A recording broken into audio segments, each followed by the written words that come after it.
Have you seen Ted Lasso? About half of it. Okay. So there's a moment at the end of Ted Lasso. I'm not going to spoil Spoiler it. alert. I'm not going to spoil it. Where he invests in a former player, one that spurned him, that was awful I to can him. guess who this player is. Yeah. Yep. He was awful to him. Yep. But at the end of the series, the end of the first season, the last thing you see is giving a note to that player saying you did the right thing. How important is it as a coach to invest in your players outside of what they do on the field? Yep, that's the whole game.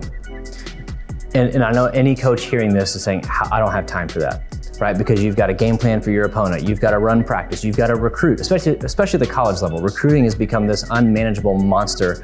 We're working on trying to help fix that, but and it feels like all the things leaders should be doing, you feel like you don't have time to do. But that's the game, right? Relationships are the game. Talent is part of it. Most teams aren't losing because they lack talent. Most teams are losing because they don't have the right culture, which really comes from the right relationships. Google did a study called Project Aristotle, talking about high-performing teams. And one of the key components of a high-performing team was psychological safety, which really means people feeling known, feeling valued, feeling appreciated.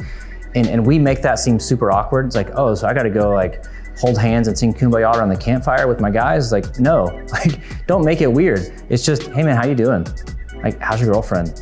How's your mom? Do you need anything? Like, how's school going? It's these little moments, right? They seem really insignificant, but they're just relational deposits, right? Showing people, hey, I see you, I care about you. And here's what I'll tell coaches who are listening to this, is that it's not your responsibility to do that with the entire team. That's a burden, right? If you're a football coach and you've got 85 people on your team, you cannot lead 85 people. Jesus stopped at 12. So I typically tell coaches and leaders, like, hey, you feel the burden to lead everyone, that's not your job. You lead those closest to you, and you invest in them really, really well so they can multiply that to those who are right below them. So if you're a coach, it's your X amount of assistant coaches, right? You are investing heavily in them, and maybe your captains. But your coaches are investing in the players that they are directly leading. So for the head coach, a lot of it's informal relationship, right? It's just walking by a guy at practice or calling him into your office, just kind of these hallway type moments.